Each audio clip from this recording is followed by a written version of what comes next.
시청자 여러분 안녕하십니까? JTBC 아침 뉴스입니다. 오늘은 대체로 맑고 일교차는 10도가량 크게 벌어지겠습니다. 아침 최저기온은 장수 10.9도, 무주 11.4도, 전주는 17.4도로 어제와 비슷합니다. 낮 최고기온은 전주와 익산 29도, 군산 28도로 어제만큼 덥겠습니다.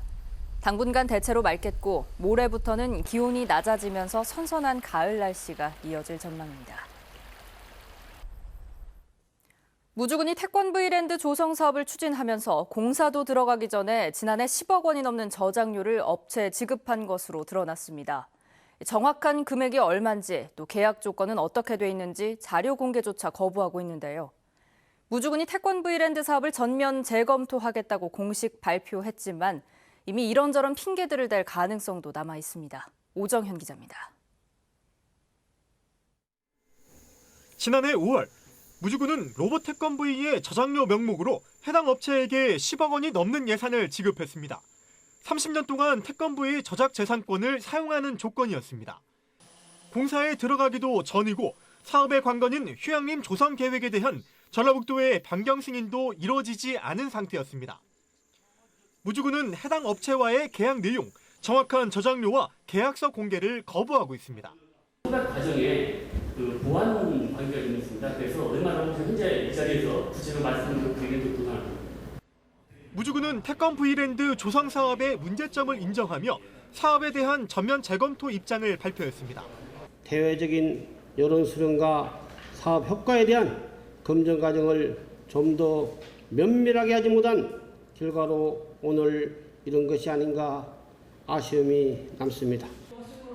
하지만 자문단을 구성해 재검토하겠다는 입장만 되풀이할 뿐 구체적인 윤곽은 전혀 내놓지 않았습니다. 한편 무주시민회는 무주군청 앞에서 집회를 갖고 태권브이 사업이 조롱거리로 전락했다며 전면 철회할 것을 무주군에 촉구했습니다. JTBC 뉴스 오정현입니다. 유흥업소에 우리 학교 여학생들이 많이 다닌다. 일본 제품 불매 운동을 왜 하는지 모르겠다. 전북대학교의 한 교수가 수업 중에 학생들에게 했다는 말입니다. 문제가 불거지자 해당 교수가 사과하고 수업은 폐강됐지만 논란은 가라앉지 않고 있습니다. 주혜인 기자입니다. 지난 9일 전북대학교 인터넷 익명 게시판에 한 학생이 올린 글입니다. A 교수가 2학기 수업 첫 시간에 가끔 유흥업소에 가는데 화류계의 전북대 여학생들도 많이 다닌다. 일본 불매운동을 왜 하는지 모르겠다면서 일본 브랜드 옷을 몽땅 샀다는가 하면 전북대 나온 게 잘한 게 아니다. 교회를 왜 가는지 모르겠다 등 학생들과 특정 종교를 비하하는 말을 했다는 겁니다. 항상 수업 때마다 하는 레퍼토리 195번째 여자 그 얘기하고 근데 지금에서야 이렇게 일이 크게 터졌다는 거에 좀 유감이고 논란이 불거지자 해당 학과는 교수회의를 통해 문제 수업을 폐강하기로 결정했습니다. 학교 측은 문제가 심각한 만큼 학교 인권센터에서 사실 여부를 확인하고 있다고 밝혔습니다. 인권센터에 접수된 사안은 아니지만 인권센터 직권으로 사실 여부를 확인한 이후에 상응하는 조치들을 취할 계획입니다. A 교수는 비하할 의도가 없었지만 학생들이 그렇게 받아들였다면 차후에 신경 쓰겠다는 사과문을 학과 게시판에 올렸습니다. 하지만 학생들은 변명 섞인 사과문이라며 쉽게 받아들이기 힘들다고 말합니다. 어떻게든 이렇게 지 잘못을 그냥 뭐가 잘못인지를 모르는 것 같아요. 또 A 교수가 과거에도 막말을 일삼았다는 학생들의 폭로가 이어지면서 논란은 쉽게 사그라들지 않을 전망입니다. JTBC 뉴스 주혜인입니다. 임실군이 역점적으로 추진하는 온나무 재배 단지가 풀밭으로 변하면서 수확을 기대하기 어렵게 됐다는 보도 전해드렸었죠.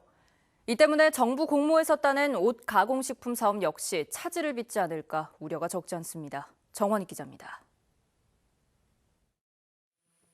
임실군은 2년 전 순창군과 함께 옷을 활용한 발효식품 사업 계획으로 정부 공모에 선정돼 국비 30억 원을 확보했습니다.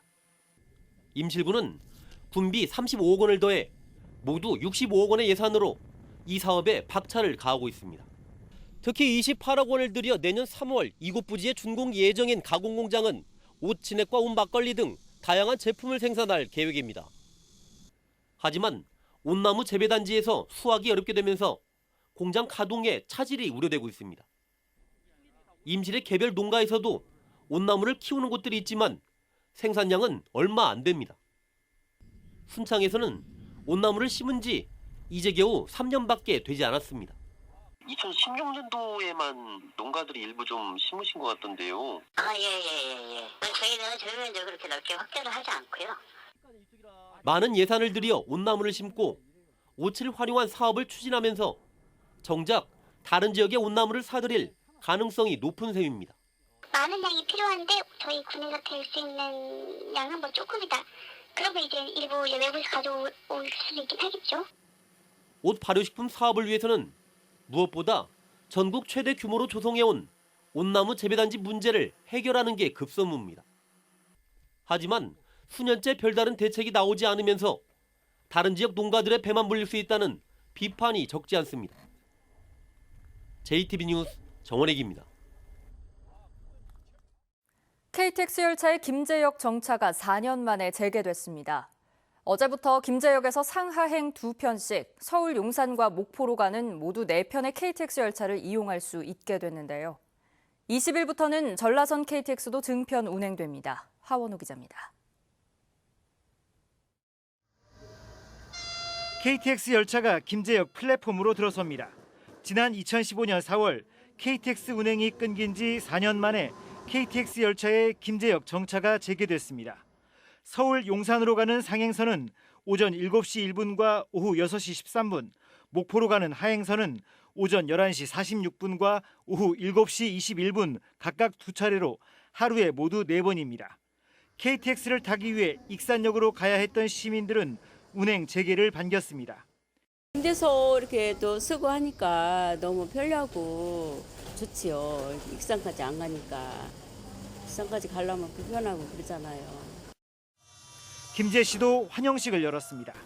하지만 상하행 6번씩 하루 12차례였던 과거에 비해 운행 횟수가 여전히 부족합니다. 김제 씨는 주차장을 늘리는 등 편의시설을 확대해 KTX 이용객을 유치할 계획입니다. 오늘부터 KTX역 이용 홍보에 적극 앞장서겠습니다. 많이 이용해야 횟수도 늘어나고 더 많다 보면 신설력이 생길 수 있기 때문에. 지난 3년간 일평균 이용객이 70%가량 급증한 전라선 KTX도 오는 20일부터 금요일과 토요일, 일요일에 하루 4차례씩 증편됩니다. 하지만 원활한 철도 이용을 위해서는 열차 운행 편수를 더 늘리고 전주를 경유하지 않는 수서발 고속철도 SRT 운행도 서둘러 추진해야 한다는 목소리가 높습니다. JTB 뉴스 하원호입니다.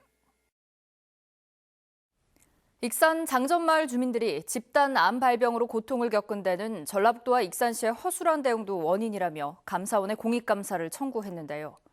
감사원이 주민청원을 받아들여서 전북에서 사상 처음으로 공익감사에 착수했습니다. 김진형 기자입니다. 감사원이 익산 장전마을에 대한 공익감사에 나섰습니다. 지난 4월 익산 장전마을 주민들이 장전마을 사태는 인재라며 1000여 명의 서명을 받아 감사원에 공익감사를 청구한 지 5달 만입니다. 감사원의 이번 공익감사는 도내에서 처음입니다. 실무 계장까지만 가요. 그럼 갔다는 와서 인사하러 이제 내용 이것저것 가서 아무 얘기 한번 하고. 주민들은 전라북도와 익산시가 집단 암 발병의 원인으로 지목된 비료 공장에 대한 관리 감독을 제대로 했다면 피해를 줄일 수 있었다며 4가지 사항에 대해 부실 의혹을 제기했습니다.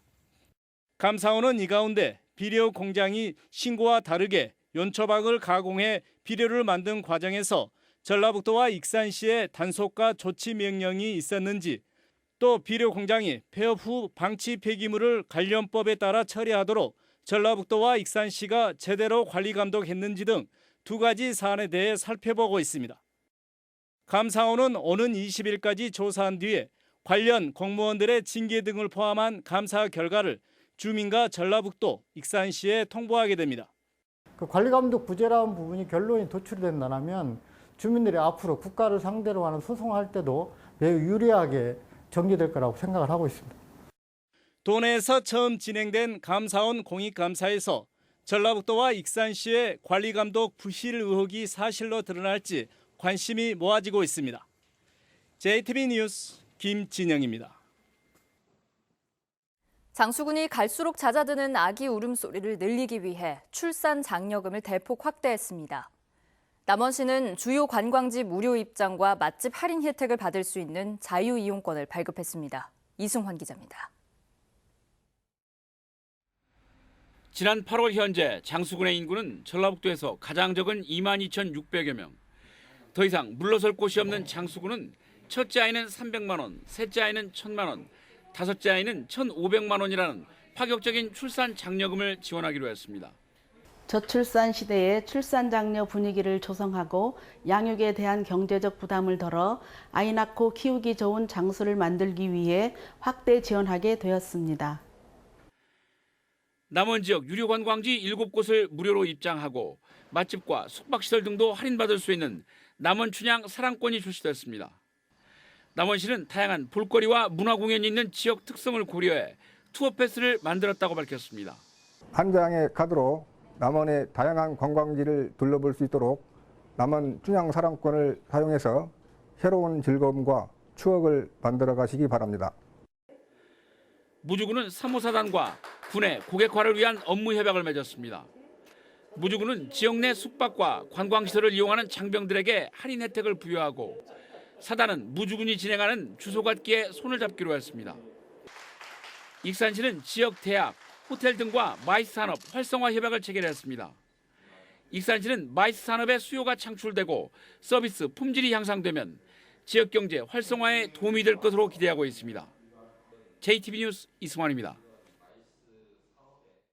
조용식 전북지방경찰청장의 친형집에서 억대 현금이 사라진 사건을 수사하고 있는 경찰이 현금 분실 기간을 지난달 중순 이후로 특정한 것으로 알려졌습니다. 익산경찰서는 최근 조 청장의 친형인 72살 조모 씨로부터 지난달 중순까지는 현금이 있었다는 취지의 진술을 확보해 도난 시기를 지난달 13일부터 분실 신고가 접수된 23일까지로 잡고 있다고 밝혔습니다. 하지만 CCTV를 분석한 결과 특이점을 발견하지 못해 용의자를 특정하는 데 어려움을 겪고 있습니다. 군산수협조합장과 조합원 등 9명이 선거법 위반 혐의로 무더기 기소됐습니다. 전주지검 군산지청은 제2회 전국 동시조합장 선거를 앞둔 지난 3월 조합원들에게 지지를 부탁하며 돈을 건넨 혐의로 군산수협조합장 A씨와 조합원 B씨 등 4명을 구속 기소했습니다. 또 이들에게 금품을 받은 혐의로 조합원 5명을 불구속 기소했습니다. 어제 저녁 7시 10분쯤 전주시 덕진동의 한 아파트 욕실에서 39살 A씨와 3살 아들 B군이 숨져 있는 것을 A씨 남편이 발견해 경찰에 신고했습니다. 경찰은 A씨가 지난 7월부터 우울 증세로 심리 상담을 받아왔고 집안에서 슬럼프에 빠져 힘들다는 메모가 발견됐다고 밝혔습니다.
JTB 아침 뉴스를 마칩니다. 함께해 주신 여러분 고맙습니다.